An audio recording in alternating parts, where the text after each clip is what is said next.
We're live on your DSTV channel 421, Go TV channel 144. This is Joy News Prime with me, Samuel Kojo. Tonight, the Wildlife Division of the Forestry Commission is yet to remove 2 tigers being kept by real estate businessman Nana Kwame Bediako in his Wonderland estate property here in Accra. At the moment they are young. When they become old, one may not know what to do. I have watched documentaries. I have seen how tigers behaved.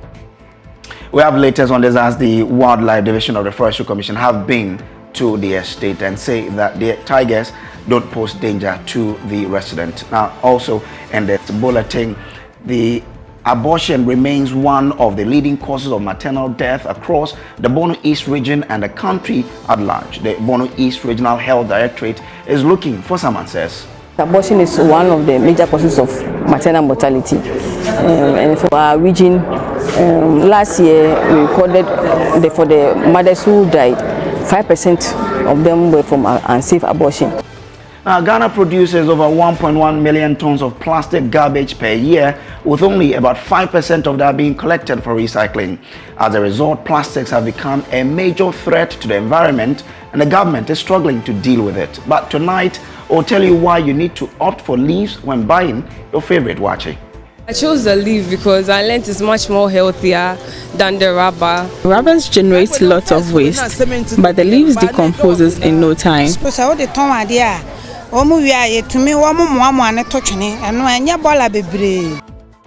We also have an editorial on police brutalities in Ghana. Prime Business and Prime Sports will air from 8 p.m. Of course, tonight on Prime Business, Borderless Alliance is saying that there are grave threats to SME development in Ghana and government must check it as soon as possible. That we can trade among ourselves by reducing the costs and the times. If you don't have the adequate infrastructure along the roads, at the seaports, across the borders, how can you trade with other countries? And later in sports, the Black Maidens of Ghana have taken a giant step towards this year's FIFA Under-17 Women's World Cup after beating Morocco here at the Accra Sports Stadium on Friday afternoon. This is the home of independent, fearless, credible journalism. Stay with us for details.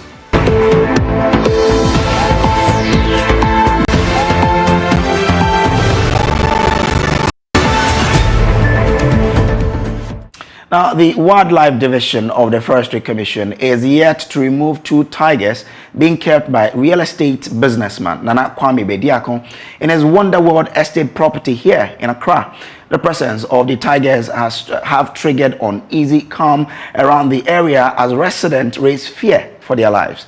There's been police presence at the property since news broke Thursday. My colleague Justice Beidou has been there and sent us this report. Gifty Jedu Pitson has been working in the Ring Road estate for more than 15 years. This is one of the most serene neighborhoods in Ghana's capital. Her office is directly opposite the Wonderland estate, owned by millionaire real estate businessman Nana Bediako, otherwise known as Cheddar. She only got news that there are tigers in the neighboring apartment this morning on radio. I knew there were tigers in Ghana. Somebody called Cheddar had tigers, but I thought he had them somewhere in cantonment. It was just this morning that I realized they were close. And when I heard that, I started panicking. In fact, my legs started shaking. News of a tiger being kept in this neighborhood has sent shivers down the spine of many of the residents in this otherwise calm area. I am not safe. I don't feel safe. He may feel safe because he has the people. He trusts in them. I don't. Because I have watched documentaries, I have seen how tigers behave and all that. At the moment they are young. When they become old, one may not know what to do. You know what they may do. It is said that Abua Kukutimba Ubeniak Yakase. Now I don't have position. So by then it will be they can come out and attack anybody. Ghanaian wildlife laws make it illegal for anyone to keep carnivorous animals like a tiger in residential facilities like what we have here. Offenders may face up to a year in jail or pay 10,000 cedis in fines. We are yet to be certain if owners of this facility secure the needed permits in order to bring in these animals, as the man who is said to be owning the animals himself has yet to answer questions on whether he has the permit or not. There's been heavy police presence here since news broke after one resident here, fearing for her life, leaked it to the media. Many of the residents here continue to live in constant fear of a neighbor's tigers. Justice Beidou, Joy News, Accra. Joy News understands officials of the Wildlife Division of the Forestry Commission have visited the property this evening and said the 2 tigers are secure and pose no danger to the neighbors. I've made a visit to look at the tigers, their condition, the cage in which they are put in, and then want to assure the general public that the tigers are well secured in this cage, and investigation also revealed that so far their welfare to being catered on. So from here we are going to meet and then decide on the next line of action. But want to assure the general public that we are satisfied with the conditions under which they are living here, and then we also want to thank the police who are also providing security here. There are all assurances that the next step will see these animals out of this place. But until then, we are still making some few investigations as to how soon would that be, the relocation? How long that will take? No, I cannot say. We have just come to the place. We have just seen the place. Ghana produces over 1.1 million tons of plastic garbage per year, with only about 5% of that being collected for recycling. As a result, plastics have become a major threat to the environment, and the government is struggling to deal with it. Now, a lot of the waste comes from food vendors who use plastics in packaging, but the same people seem to have a solution to the problem, and now they have begun serving and packaging food with cantamfer leaves, popularly known as ahaban. Now, in the following report, my colleague Tasha Michelle tells us why you should opt for ahaban at your favorite food joint. A huge green leaf strong enough to hold food, ketanf leaves, popularly known as ahaban, is an option for packaging at many food joints. Some food vendors also explained to us why they sell their food in ahaban to their customers.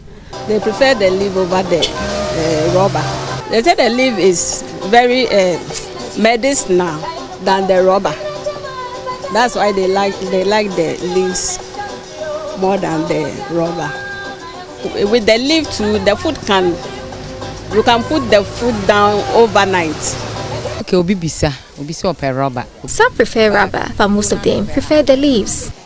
People who use the leaves for packaging food have various reasons why they do that. I chose the leaf because I learned it's much more healthier than the rubber. Plus, normally when you put it in a rubber, and assuming you get to your destination, the rubber melts alongside with the food. If you don't get a strong rubber, so normally I prefer the leaf to this one, the rubber. The rubber, they talk as it be poison, so everybody want the leaves. That's why I chose the leaves. Well, I prefer the leaf because it's more hygienic, and then it decomposes very easily more than the rubber. Because when we buy foods in the rubber and then maybe we dispose it off and then maybe one falls out or something, the leaf will decompose very fast. But the rubber, it takes years to decompose.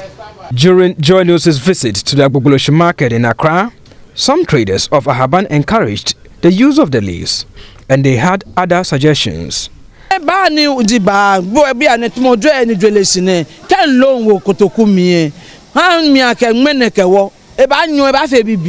generate lots of waste, but the leaves decomposes in no time. That is why the leaves are better than the rubber. The leaves usually shrinks and decomposes within 3 days, but the rubber does not break down after several years. Rubber le e wo mami mujiwa.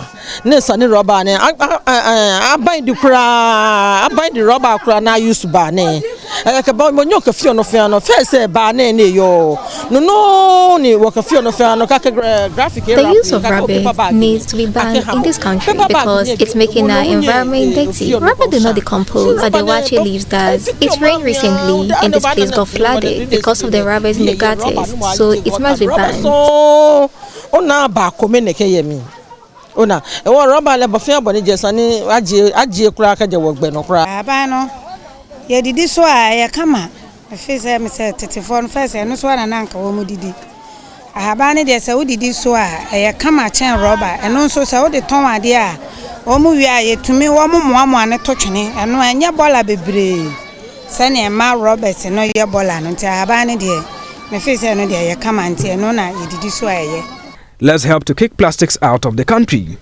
Tasha Michelle's report for Joy News. Located in the heart of the Techima municipality, the Ahmadiyya MA cluster of schools, though one of the oldest institutions within the municipality, has been faced with several challenges. Key amongst them is the absence of a toilet facility, which has over the years affected teaching and learning. Madam Abu Rashida is the headmistress of the Ahmadiyya Junior High School.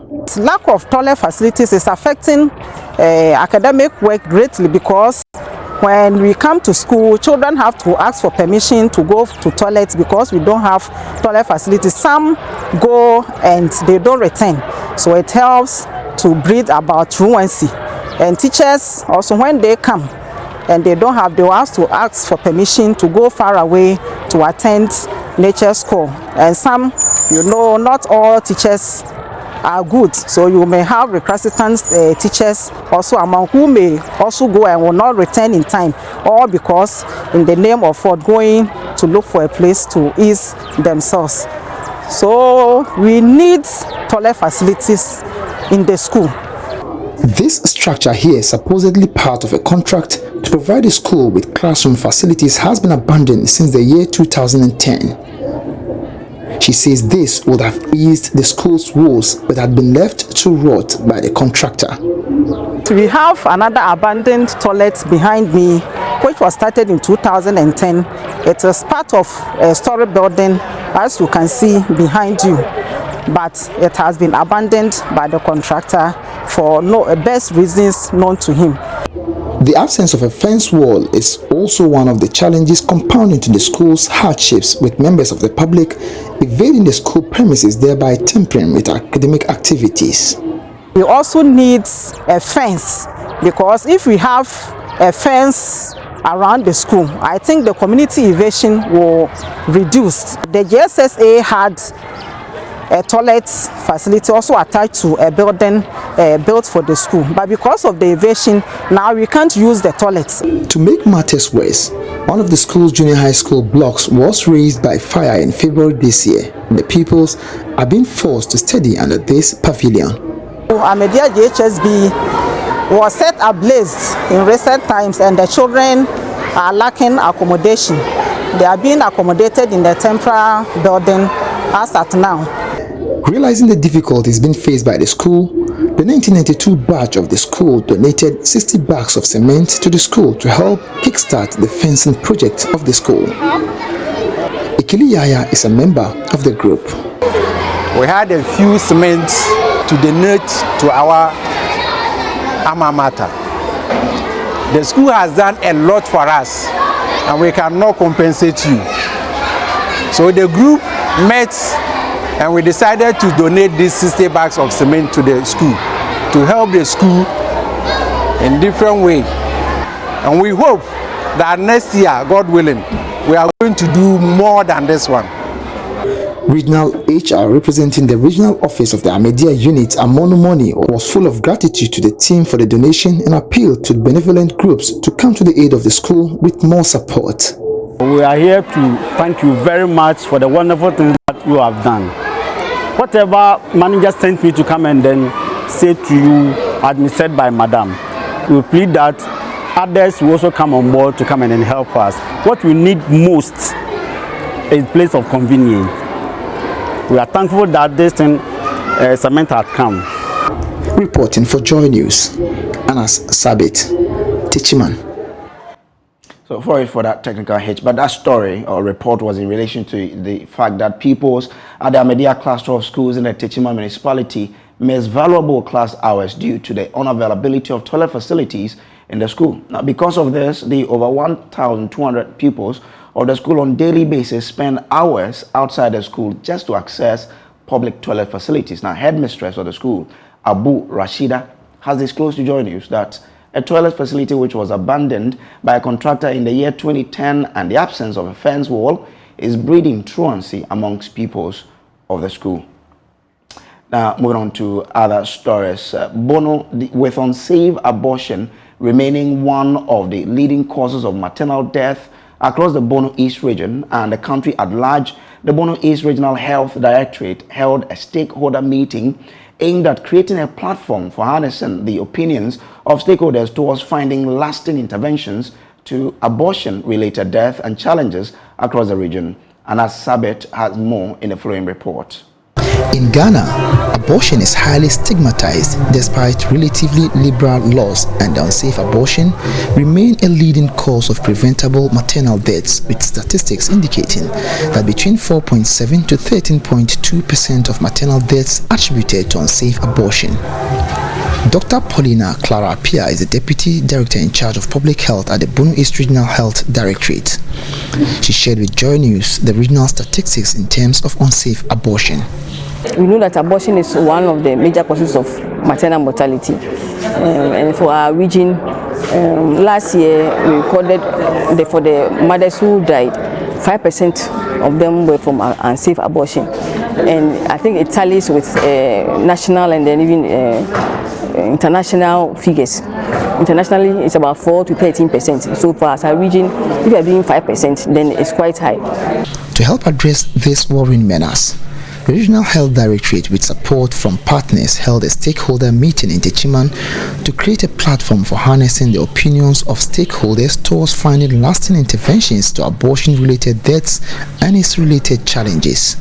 What we are doing is we are engaging our various stakeholders. We are not engaging large groups together, but we are engaging group by group. So what we've done is that we have engaged our health workers ourselves, because health workers sometimes we can even stigmatize against each other. The person who is in the facility providing the service, others who are not providing the service may even stigmatize that person. So we've also engaged our health workers, and now we're also engaging our the institutions, as in the heads of department, RCC, then also the hairdresser association. Where people are vulnerable. So that's what we are doing now. Adonte Hema and acting Queen Mother of the Techiman Traditional Council, Nana Eboa Asiama, charged parents to provide sex education to their children at tender ages to help reduce teenage pregnancies in the area. Okay, what I have to say is that teenage pregnancy become rampant in our area. Education goes to the parents. We should educate the children from childhood, not that we shouldn't allow them to grow before we tell them don't do that. We should educate them when they are young so that they will not get into that situation. We should provide them their needs so that they won't go and take, or they won't go to a mind to provide them such things. She, however, assured that Queen Mothers in the various traditional councils will be sensitized on the need to educate the masses on the effects of unsafe abortion. We normally meet at the end of the month. So some are under communities, the queens. So I will inform them to educate their children, especially ladies. They shouldn't do abortion, assuming they didn't listen to advice and something like that scam. They shouldn't allow them to go and take some concoctions which is not good for them. They should come to the hospital health center. Dr. Paulina Apia wants people in need of safe abortion to walk to the various health facilities for the service as a means of reducing maternal deaths across the region. What we have decided to do is to be able to institutionalize abortion such that anybody who finds herself with an unwanted pregnancy will be able to have access to the safe abortion. The abortions that happen, most of them are unsafe and they cause so many deaths. We want to make it such a way that the person can just walk in, like you are walking into to an eye clinic, in the hospital or walking into a dental clinic. You can also walk into for comprehensive abortion care. Anna Sabit, Joy News, Teachman. Now, plastic surgeons at the Konfo-Anokye Teaching Hospital say they are expecting at least 80% function of fingers of a girl whose hands were immersed in boiling water by a guardian at Goso in the Ahafo region. This is on condition that a skin grafting surgery done on Tuesday proves medically successful after 1 week. Little Stephanie had her hands immersed in boiling water for taking her guardian's 2 Ghana cedis to buy food. Ashanti Gold Corporation, owners of Mensen Gold BBNE Mines, has announced a 20,000 cedi fund for the girl to take care of her surgeries and upkeep. Love FM's Erastus Asaridonko has more in this report. Been weeks of agonizing pain for 9-year-old Stephanie since her guardian literally boiled her hands in a rice cooker for taking her 2 Ghana cedis. On one no rice cooker, no chichile menina, bako nyanu na mameno mensa shensu shieni. She has undergone 2 surgeries at the Konfo-Anokye Teaching Hospital in attempts to save her hand. Dr. Emil Tano is leader of the plastic surgery team working on her. We have really covered the wrist joint, and that one, the flexion contracture will be avoided. So the rest will be for the physiotherapy to help. Doctors say if her body accepts the skin grafting done in her last surgery, they expect other procedures to improve the function of her fingers by at least 80%. If you have 80% or 85%, I think that the residual wound, we can dress it, and then that will be the way to go. There's good hope that she will be able to do something with the hand. Meanwhile, Ashanti Gold Corporation, operators of Mensen Gold BBNE Mines, has set up a 20,000 cedi fund for Stephanie's surgeries and upkeep. Why? Sustainability manager of the company, Emmanuel Edu, announced this when he paid a visit to her after her 2nd surgery. One of our core development pillars is to assist in ensuring that the well-being of the people within the communities that are close to us are always maintained and achieved. So when we heard about the ordeal of the young lady, we were touched, and the company, Ashanti Gold Corporation and the Mensen Gold, has agreed to support her with 20,000 Ghana cedis, both to cover for the surgeries and also for her upkeep. So what we have planned to do is to liaise with multimedia and then making sure that as and when she needs support, we will disburse the money. The whole idea is to bring life to Stephanie and then continue to watch about the progress of the young lady so that she can regain her health and then come back to the community, especially to continue with her education, which is very, very paramount for her life. Reporting for Joy News, Erastus Asaridonko, Kumasi. Now, 27 hospitalized mothers at the Konfo-Anokye Teaching Hospital have had their medical bills settled by the Otumfo Osei-Tutu II Foundation. The inpatient, including those who had undergone surgical operations, had been detained at the hospital following their failure to settle their medical treatment cost. About 30,000 Ghana cedis was released by the Otumfo Foundation to absorb the bills of these patients. There is more in this report. Ajara was referred to the Konfo-Anokye Teaching Hospital about 3 months ago when her health condition got to a critical stage. The pregnant mother has since not left the hospital after undergoing her surgical operation. Her overwhelming hospital costs have imprisoned her for close to 3 months now. I have been sick for 5 years. My stomach has protruded, but I don't know the cause.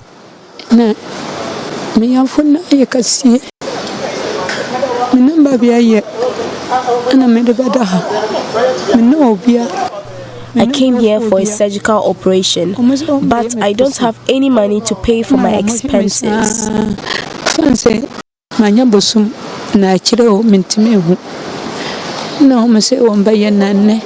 No, me say on be me mama kwa asaba.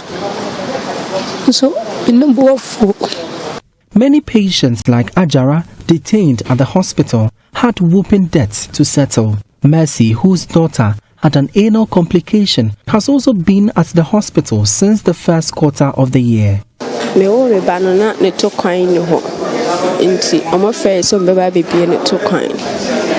My daughter had no anus when I gave birth to her.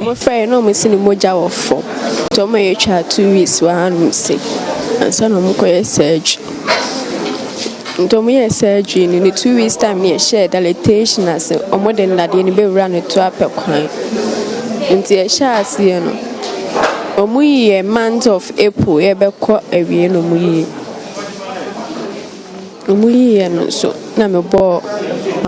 After surgery, I told my parents and boyfriend about the cost, but they couldn't foot the bills. The Konfanoche Teaching Hospital records many of such patients annually. Director of the Nurses and Midwifery Services at the hospital, Comfort Ifwasam, says the hospital manages to accommodate these patients until their debts are cleared. Once the patient is discharged and cannot settle his or her bill, we have a contract with the patient.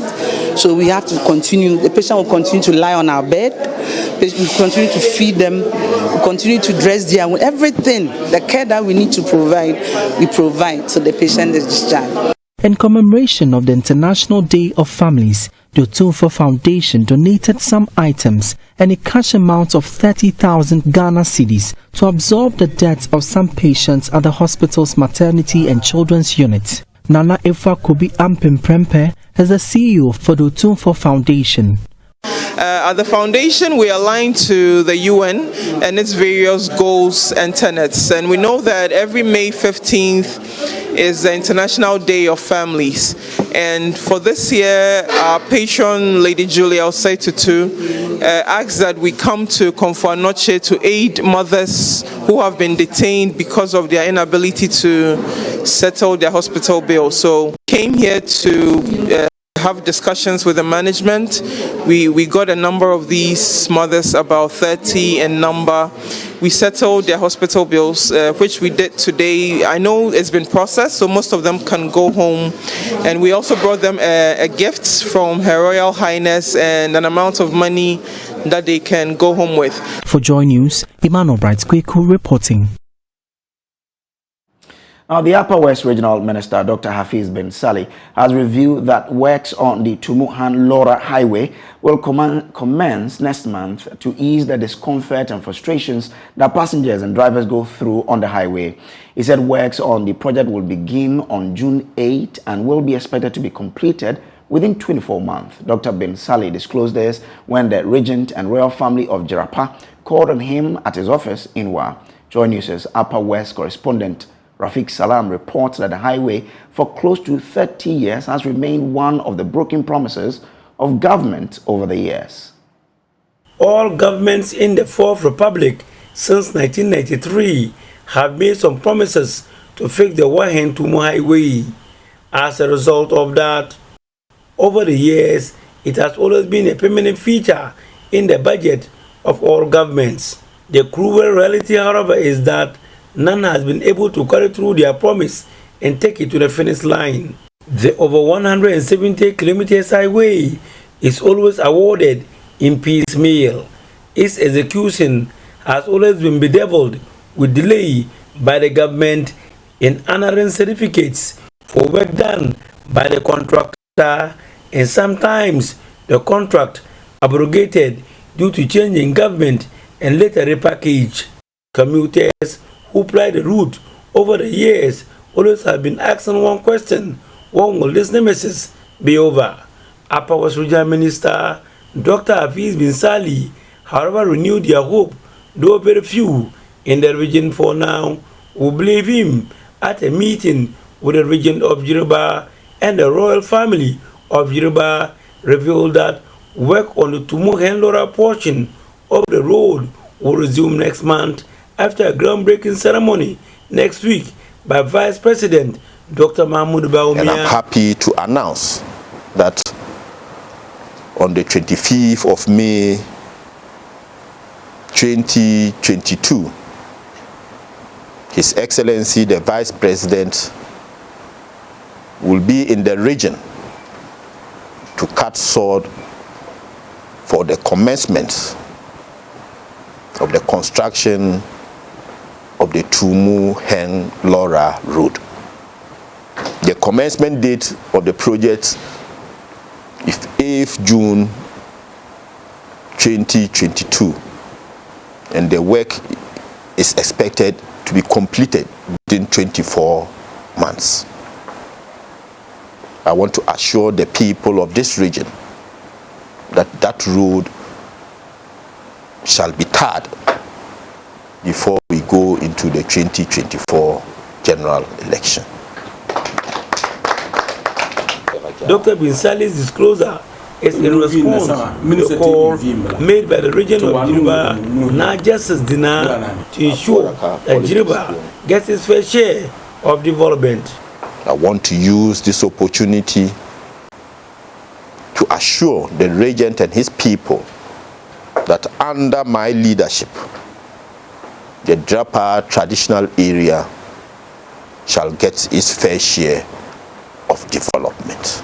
The minister, who also has his ancestral roots from Jiriba Nairi, urged the royals of Jiriba and the Walimari clan to see themselves as one and closely knit together for the development of their respective communities. Members of the same family, one portion settled in Drapa and have become Dagabes.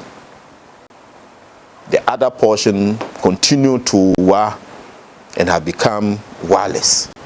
Because of that, I do not place premium on ethnicity. And that is why my orientation as regional minister is to ensure that we continue to live in peace and harmony. Reporting for Joy News, Rafik Salam. Wow. So we can now take our editorial on police brutalities. We picked some intelligence that last week that some armed men have planned to proceed to Manso Kwanta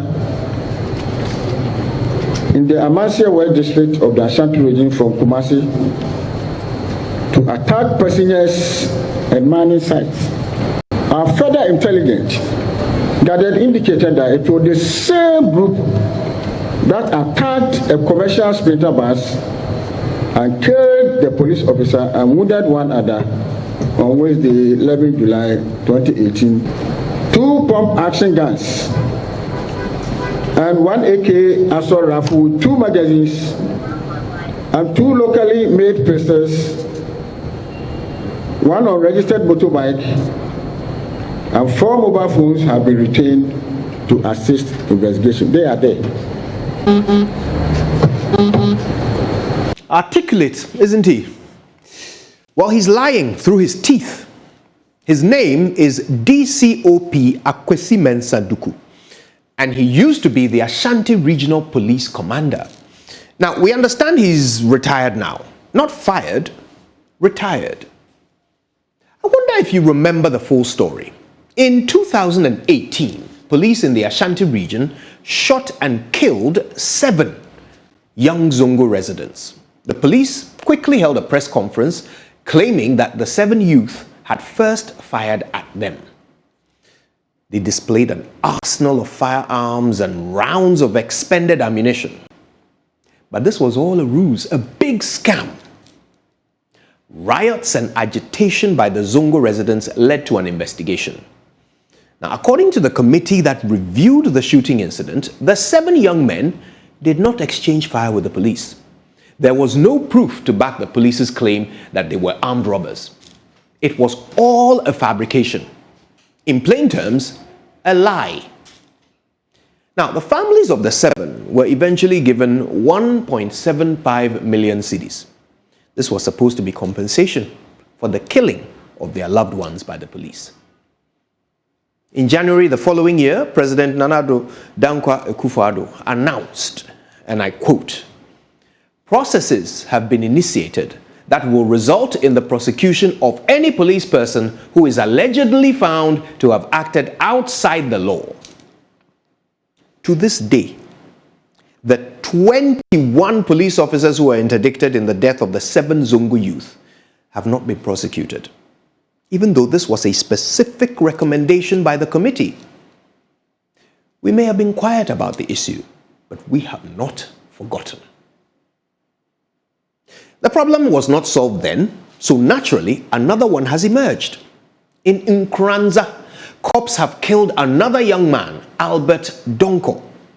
In a press statement, the police described Mr. Donko as a suspected armed robber. Sound familiar? This time, the reaction was even more serious. The Nkranza youth's skepticism about this statement led to a confrontation with the cops. They broke into the municipal police station and released some suspects from their cells. The police reacted by calling for backup. There was shooting. 1 person died, and 9 others were hurt, with 3 of them in severe condition. The Police Professional Standards Bureau is looking into the matter, and we at Joy News have a problem with this, because the police should not be investigating themselves. The committee that investigated the killing of the 7 Zongo youth showed us the way. The state must ensure that there is an independent body to investigate the police. Let's be clear. There are good police officers in the service, but there are equally terrible officers. Now, we have placed weapons in their hands, and so they think they are gods to determine by themselves who lives and who doesn't. Mr. IGP, we praised you when we saw some positive changes in the police service, but these your men are out of control. A young girl in Bolgatanga has been hospitalized. I'll tell you why.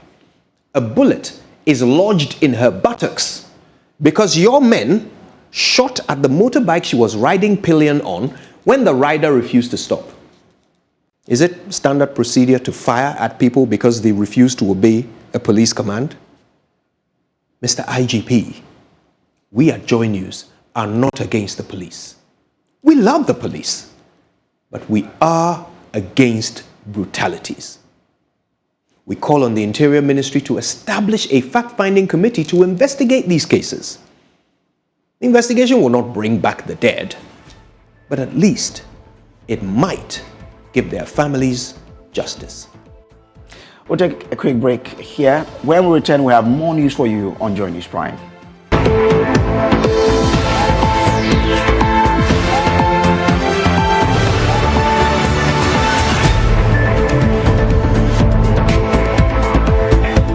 Welcome back from the break. Now, Member of Parliament for Cape Coast South, George Kweku-Rickett-Hagan, is urging the Central Regional Police to intensify their investigations to get justice for the 24-year-old Cape Coast Technical University student who was allegedly killed.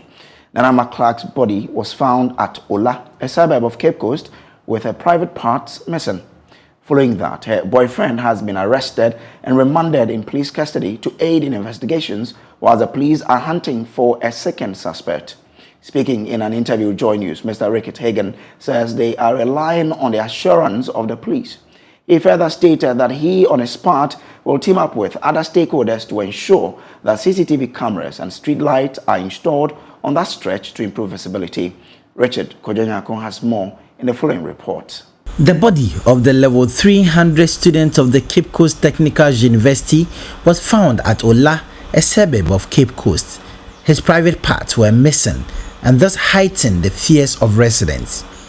MP for Cape Coast South, George Kweku-Rickett-Hagan, paid a visit to the Central Regional Police Commander to discuss matters of security in his constituency. We have realized an increasing incident of criminalities around here, where we believe people are even coming from outside this city to come and commit crime here, either by themselves or to come and work with people who live here. So I believe that those people or that person will be fine. But this is a really wicked crime, and a waste of life for a young lady, who's gone to university up to level 300. We want to encourage our women to be educated. We want to encourage our women to be prominent people in society. One has made an effort to that level, and it's been needlessly cut. That investigation is still ongoing. There has been an arrest. There's likely to be a second arrest, and the person who has been arrested will be further interrogated today or tomorrow, and so we will get to the bottom of it. I hear there were some phones. The interesting thing about crime is that most people who commit crime usually leave evidence. I believe that maybe in a rush, one of the phones could belong to the person or persons who committed this crime, and that will be a giveaway. So I have no doubt in my mind that the people who committed this crime or the person who committed this crime will sooner or later be arrested. And Cape Coast is a very spiritual place. We have our gods and everything, and they will not allow you to come and commit a crime on their land, and so they will fish you out. The MP outlined some measures that would be taken to enhance security in the area. We also discussed CCTV. We are looking at a possibility of putting CCTV along this road and other places. I'm working with the police on this. Already the government is working on putting CCTVs in some parts of the country. So when I return back to Accra, I will go and talk to the authorities and see how we can work with them and maybe extend some of those CCTVs urgently to places like this, so that we can have monitoring, a CCTV like that could act as a deterrent. Because sometimes when you have these things here, then people will not dare to do some of the criminal things that they do. And if they do, then the light will be able to obviously, capture them, and then we'll be able to read it somewhere. If we had a CCTV here, we would have seen all the cars that passed along this road around the time. And when we zoom it down, we'll be able to capture or catch the person who is the perpetrator of this, this crime. So these are some of the things that we'll be working on. But also, we'll be looking at a community watch, which is what the assemblyman talked about. The assemblyman, Ofola, told the MP they're going to activate the watchdog committee's activities to support the efforts of the police. For now, the only suspect that has been arrested by the police, the boyfriend of Nanama Clark, is in police custody, assisting them with investigations. The police say it's early days yet to reveal why they are holding the boyfriend and why they are on the heels of another. Reporting for Joy News, Richard Kojo, Cape Coast. Now, Audome Senior High School caused a huge NSMQ upset when they beat Ketasco to qualify for the semi-finals of the APSA Volta OT Science and Math Quiz Championship. The contest also featured EPC Mauko girls, and it was Ketasco's first major outing after winning the zonal title last year and subsequently placing third at the national competition. Sunrise SHS also shocked many after they beat Mauli School in their own backyard to qualify for the semi-finals. Maxwell Agbaba has more in this report featuring the winners Awusko, Sparko and Sunrise SHS.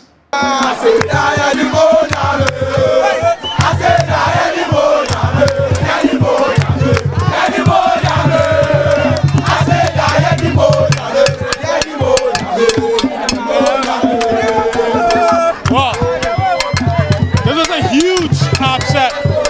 huge upset at the ongoing APSA Volta OT Zonal Championship, and that was done by Awudome at Secondary School. In fact, they beat EPC Mauko girls and defending champions of the Volta OT Zonal Championship, Keta Senior High Technical School. In fact, Keta Senior High Technical School came into this contest as the third best school in the 2021 National Championship. And as you can see, it's a limited celebration for these students from Awudome Senior High School. Let's find out from them. Yeah, teacher, right? Tell me how happy you are. very happy, you know. We are noted for this. Last year it was Mauli. This year it is Katasco. Who knows? Maybe in the national championship it is one of the so-called big schools. And this is to tell you that our school is coming. Let's be ready for us. And by God's grace, we'll get there. We'll get there. Yes, it was very unexpected. We are so much happy. We are not losers. We never lose. We never lose. Since our generation, we are not meant to lose. We are saying, the other schools are fragile. We will break them. The other schools are fragile. Let's speak to the headmaster of Awudome Senior High School. Headmaster. I'm excited because this is the will of God that has come to pass. It is written that horses and chariots are prepared for battle, but victory comes from the Lord. I told my people that, yes, David was not heard of. Goliath was heard of. But at the battlefield, when the opportunity was given to David, he killed the Goliath. More on myjoyonline.com. My name is Samuel Kojo. Brace up.